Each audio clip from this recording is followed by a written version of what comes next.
우리 옆 사람 한번 인사하실까요? 새해 복 많이 받으세요. 올해 교회 주시는 표어를 사랑도 습관으로 열매 맺자라고 잡아봤고요. 오늘 말씀 제목도 사랑도 습관으로 열매 맺자라고 잡았습니다. 그러면서 이렇게 옆 사람과의 인사말을 어떻게 할까 하다가 작년에 이재학 목사님이 주일 오후지만 이렇게 초청돼서 오셔서 말씀 전해 주실 때 인사말을 여러 번 시키셨는데 그 중에 하나가 제가 당신의 단점까지도 사랑하겠습니다 라는 인사말을 시키셨거든요. 그대로 한번 해보겠습니다. 우리 옆 사람 보시면서 제가 당신의 단점까지도 사랑하겠습니다.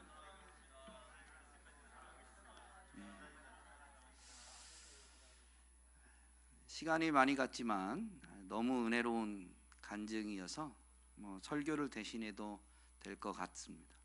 그래서 이대로 끝내려다가 그럴 수는 없고 대신에 짧게 좀 하겠습니다. 사랑도 습관으로 열매 맺자가 올해 표어인데요. 오늘 말씀을 통해서 그러면 우리가 어떤 습관을 가져야 되는지를 살펴보려고 하는데요.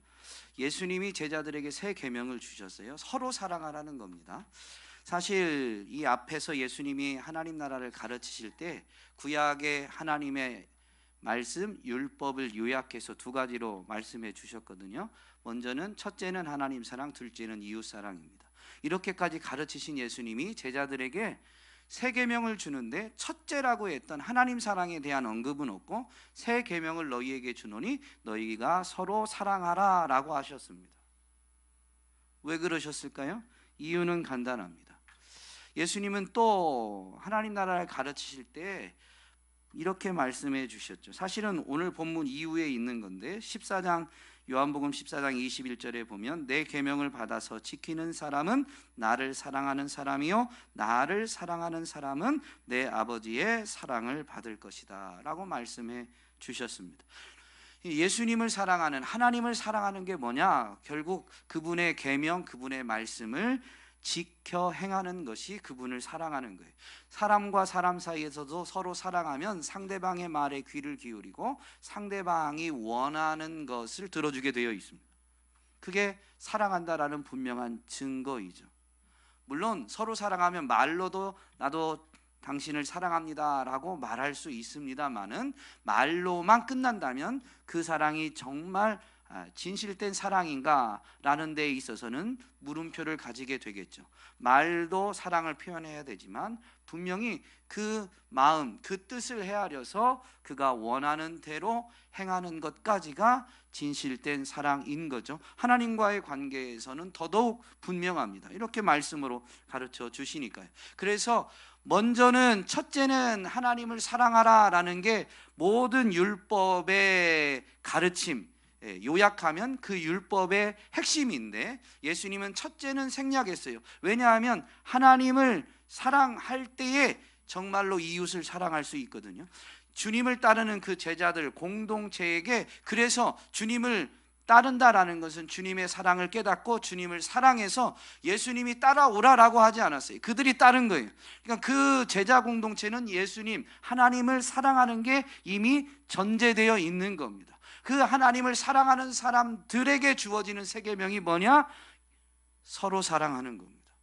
서로 사랑하는 건 주님이 말씀하셨기 때문에 지키는 거예요. 그것은 주님을 사랑하는 거죠. 그래서 이 율법을 요약할 때 첫 번째 것을 예수님이 새 계명으로 굳이 언급 안 하셔도 서로 사랑하라라는 이 말씀에 귀를 기울이고 이 말씀을 지켜 행한다는 것 자체가 예수님을 사랑하는 것이기 때문에 첫째는 굳이 언급하지 않으시고 새 계명을 주신 겁니다. 여러분, 이 원리를 잊어버리면 안 돼요. 오늘날 교회가 11조 문제를 가장 대표적으로 구약의 율법을 지키느니 마느니 이야기합니다. 물론 우리가 혼란스러울 수 있는 문구는 있습니다. 갈라디아에서 보면 예수님이 그리스도께서 율법을 폐하셨다라고 분명히 기록되어져 있죠. 그런데 그 율법을 폐하셨다라는 것은 문맥을 보면 제사법을 폐하신 거예요. 왜냐하면 예수님은 십자가를 통해서 자신을 단번에 많은 사람을 위한 희생제물로, 대속제물로 단번에 드렸어요. 그 한 번의 희생 제사를 통해서 영원한 속죄가 이루어졌습니다. 그래서 더 이상 속죄하는 제사법이 필요치 않은 거예요. 그래서 제사법이 폐하여진 거지만 엄밀히 말하면 마태복음 5장에서 하나님 나라를 가르치실 때 예수님이 직접 이렇게 말씀하시거든요. 내가 율법이나 예언자들의 말을 폐하러 온 줄로 생각하지 말아라. 폐하러 온 것이 아니라 완성하러 왔다. 제사가 완성되어졌기 때문에 구약의 제사가 다시 필요하지 않다라는 차원에서 구약의 제사를 명령했던 율법이 폐하여진 거지, 율법 전체가 폐하여진 게 아니에요. 엄밀한 의미에서는 결국 뭐냐면 율법을 완성하신 겁니다. 그런데 오늘날 교회 안에 그 예수님이 그리스도께서 율법을 폐하셨다라는 이 문구를 가지고 11조는 이제 안 드려도 된다, 어떤 다른 율법을 안 지켜도 된다, 이런 식으로 접근하는 이들이 있습니다. 그런데요, 핵심은 뭐냐면 사랑입니다. 하나님 사랑하는 마음 때문에 서로 사랑하고 이웃을 사랑하고자 하느냐, 그 관점에서 봐야 돼요. 서로 사랑하라는 게 새 계명이지만 그 계명의 근간은 하나님 사랑, 예수님 사랑이 근간입니다. 그러면 구약의 율법에 대해서도 폐하여졌는지 완성되어졌는지, 그래서 오늘날 우리는 어떻게 해야 되는지라는 것을 접근할 때 이 문구가 하나님 사랑하기 때문에 해야 되는 건가, 하나님 사랑으로 인해서 안 해도 되는 건가 라는 식으로 접근해야 되는 거죠. 여러분, 11조의 의미를 생각해 보면 모든 것이 하나님의 것입니다 라는 신앙 고백입니다. 하나님이 내게 모든 걸 주신 거예요. 그래서 열 중에 하나는 돌려드리면서 이 모든 게 하나님의 것입니다 라고 신앙 고백하는 게 11조예요. 그런데 이것을 왜 해야 되냐면 의무감이 아니라 모든 것을 주신 하나님께 감사해서, 하나님의 사랑에 감사해서, 하나님을 사랑하기 때문에 하라는 겁니다. 그러면 여러분 11조를 해야 돼요, 말아야 돼요? 여러분, 묻는 것 자체가 이미 사랑이 식어진 거예요. 10분의 1, 11조의 의미가 10분의 1이죠. 10분의 1을 정확히 드려야 되는데 10분의 1을 정확히 드려야 됩니까?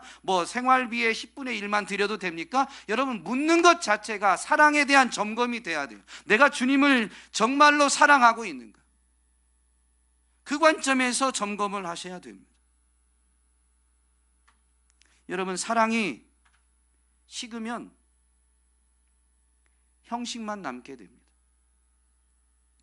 형식은 내용물이 빠진 이상, 사랑이 빠진 이상 형식은 거추장스럽고 번거로운 게 됩니다.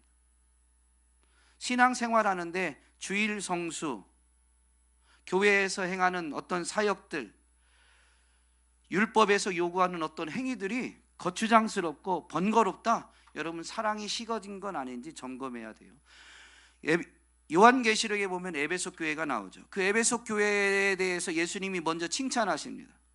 에베소 교회는 일을 잘하는 교회.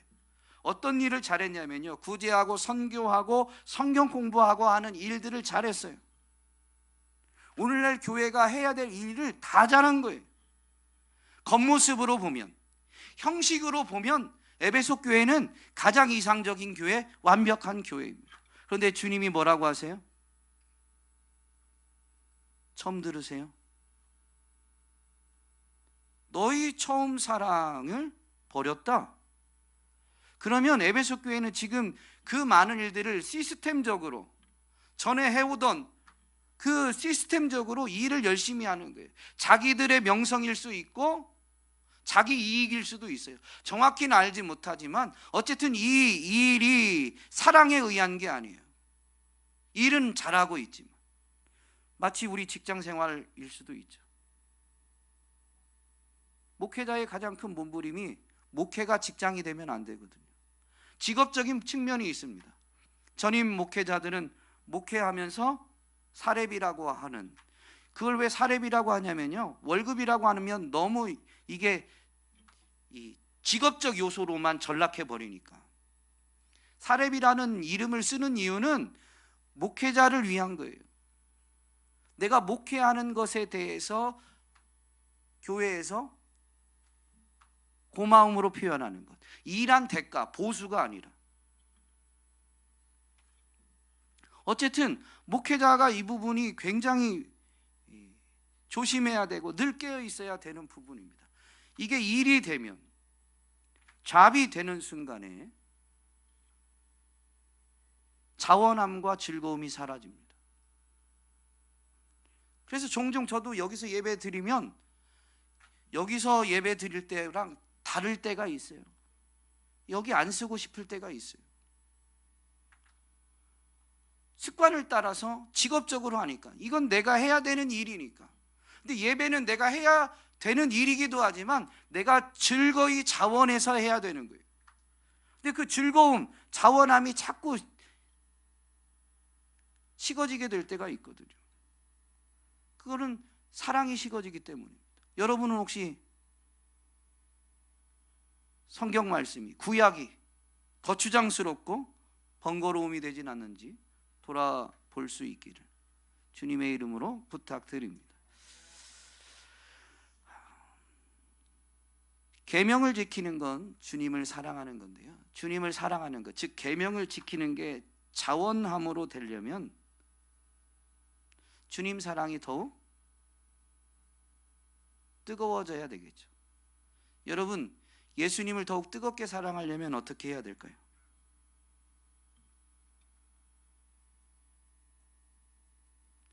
여러분, 사람은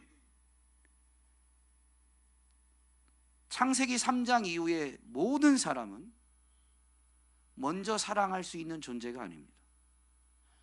타락의 뿌리가 뭐냐? 이기심입니다. 그래서요, 사람은 먼저 사랑하지 않아요. 어떤 이익이 있거나 무언가 있기 때문에거나 또는 사랑을 받아야 사랑할 수 있어요. 그러니까 이익이 있어서 사랑이라고 말하는 행위는 할 수 있지만 진정한 사랑은 아닌 거죠. 왜냐하면 목적이 이익에 있으니까. 그러면 사람이 참된 사랑, 목적 없이 그냥 거저 주는 사랑은 언제 할 수 있느냐?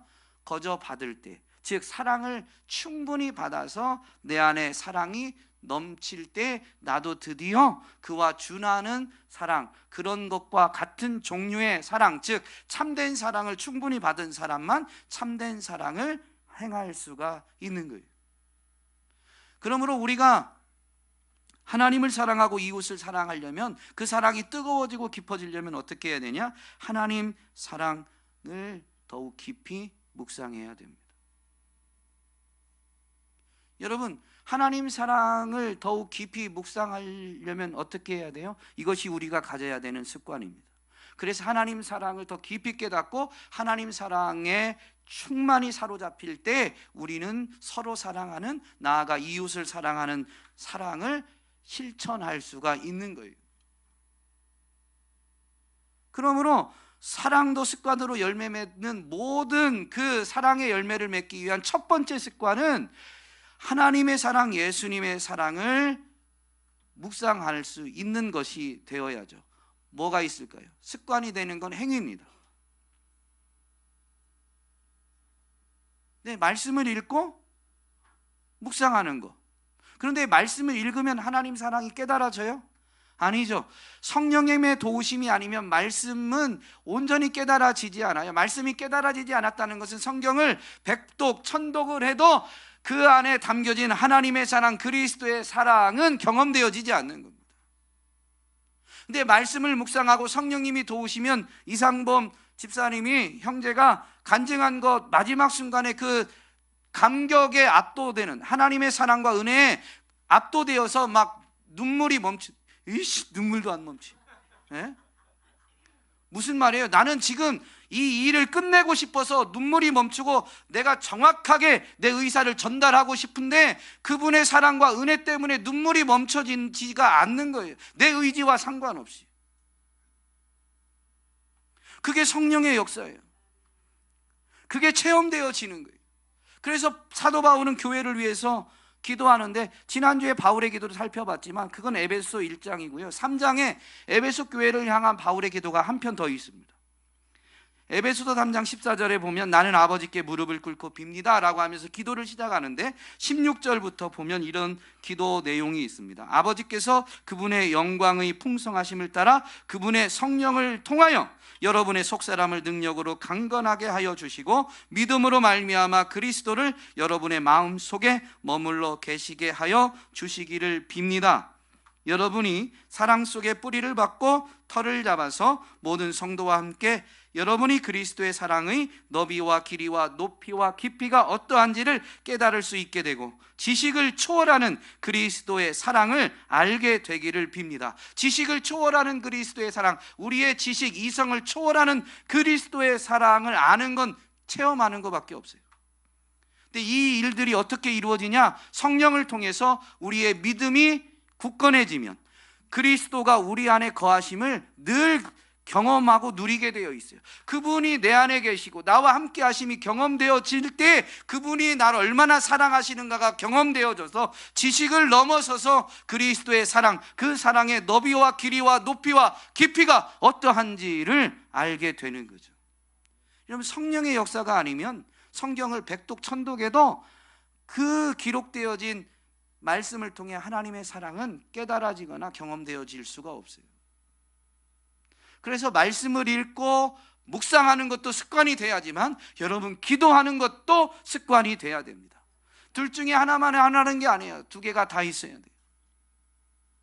그럴 때 우리는 그리스도를 통한 하나님의 사랑을 충만히 경험하게 되고, 그래서 하나님의 사랑은 우리가 대가를 지불했어요? 사랑받을 만한 자격이나 가치가 있어요? 없습니다. 거저받은 사랑이에요. 그래서 우리도 거저 주는 사랑을 실천할 수 있게 됩니다. 첫걸음부터 주님과 똑같이 생명을 내어주는 사랑을 실천할 수는 없겠지만 내 것을 쪼개고 나누어서 아무 조건 없이 내어주는 것을 드디어 우리도 행할 수가 있게 되는 거죠. 오늘 저와 여러분이 기도의 습관, 말씀을 읽고 묵상하는 습관을 가짐으로 하나님의 사랑, 그리스도의 사랑을 깊이 경험하게 되시기를 주님의 이름으로 축복합니다. 그럴 때 여러분은 서로 사랑하는 삶을 살아낼 수 있는 준비가 되어진 것이죠. 그렇다면 우리가 서로 사랑하는 것은 첫 번째로 뭐가 있을까요? 오늘 말씀에 보면 예수님은 분명히 이렇게 내가 너희를 사랑한 것 같이 너희도 서로 사랑하라 라고 세 계명을 주셨습니다. 분명히 예수님이 내가 너희를 사랑한 것 같이 라는 방법을 알려줬어요. 그럼 예수님이 어떻게 제자들을 사랑하셨을까요? 요한복음 13장 안에서만 보면 앞부분에 1절에서는 예수님이 자기 사람들을 사랑하시되 끝까지 사랑하셨다라고 기록하면서 13장을 기록하는데 앞부분에 세족식이라고 일컬어지는 주와 선생이신 그분이 모범이 되어서 제자들의 발을 씻기시는 내용이 기록되어져 있습니다. 그 내용을 보면 베드로의 발을 씻기려니까 베드로가 거부해요. 선생님이 어떻게 제 발을 씻깁니까? 그러니까 예수님이 내가 네 발을 씻기지 않으면 너는 나와 상관이 없다. 그러니까 베드로가 뭐라고 답변해요? 그러면 저 머리부터 발끝까지 다 씻겨주세요. 다른 말로 바꾸겠습니다. 저 목욕시켜주세요. 예수님이 뭐라고 하시냐면 이미 목욕한 사람은 다시 목욕할 필요가 없다. 발만 씻으면 된다. 그런데 너희가 다 그런 건 아니다. 목욕이 필요한 사람이 한 명이 있다는 거예요. 죄사함, 원죄부터 가졌던 그 죄를 사함받는, 깨끗이 씻는 그런 은혜가 필요한 사람이 있다. 바로 가룟 유다를 가리키는 겁니다.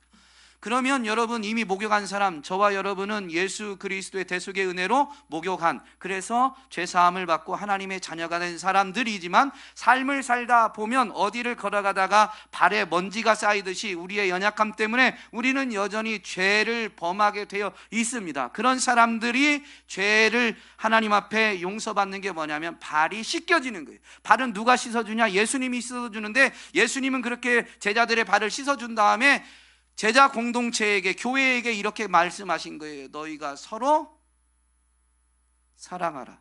그건 무슨 얘기냐면 공동체끼리 모이면 서로 실수와 허물들이 드러나게 될 때가 있어요. 그때 어떻게 하라는 거예요? 용서해 주라는 거예요. 씻어주라, 용서해 주라, 없는 것처럼. 그런데 여러분, 이 용서의 첫걸음은 뭘까요?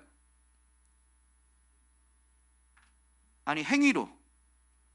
용서하는 첫걸음은 그 사람이 행한 것을 일단은 그대로 받아줘야 돼요.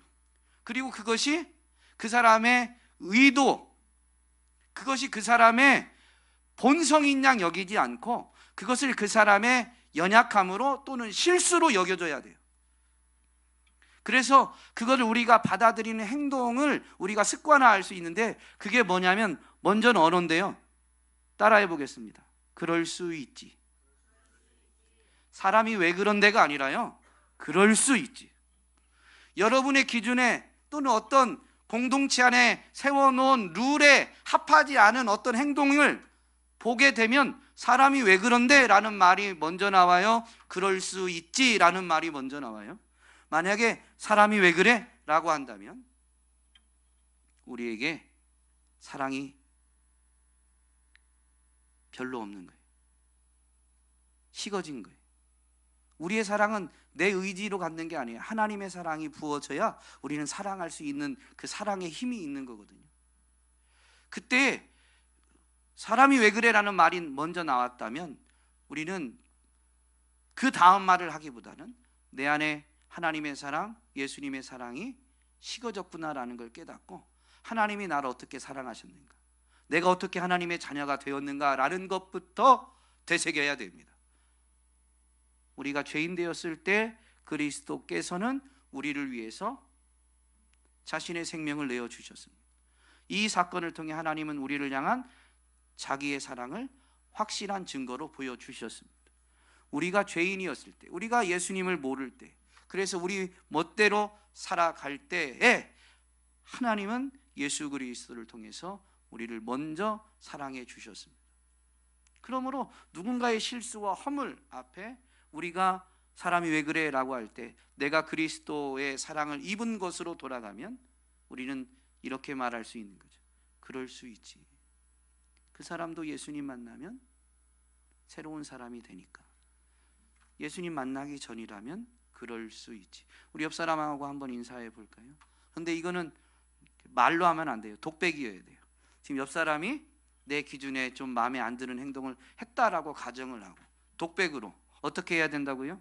옆 사람 보시면서 그럴 수 있지. 여러분, 특별히 가정에서 제일 많이 해야 됩니다. 사랑하면 가까워지는데 가까워졌다라는 게 우리로 하여금 예의를 조금 덜 지키게 만들어요. 무장해제하다 보니까. 그래서 내 안에 이 내면이 낱낱이 드러나요. 죄성도 낱낱이 먼저 드러나요. 여러분, 사회생활하면서 누군가의 말에 집에서 말하는 것처럼 하나요? 아니면 예의를 지키고 한 박자 늦게 말하거나 아니면 말을 삼가나요? 잘 생각해 보세요. 사실은 사랑하기 때문에 더 예의를 지키고 더 믿음의 말, 긍정적인 말을 해야 될 곳이 가정인데, 사랑의 열매를 제일 많이 맺어야 될 곳이 가정인데, 우리는 이 말 때문에 열매를 맺지 못하는 경우들이 많이 있습니다. 그러므로 그럴 수 있지를 교회에서 연습 많이 하시고 가정에서부터 실천해서 여러분의 가정이 나아가서 여러분이 일하는 일터가 습관으로 사랑의 열매를 주렁주렁 맺게 되기를 주님의 이름으로 축복합니다.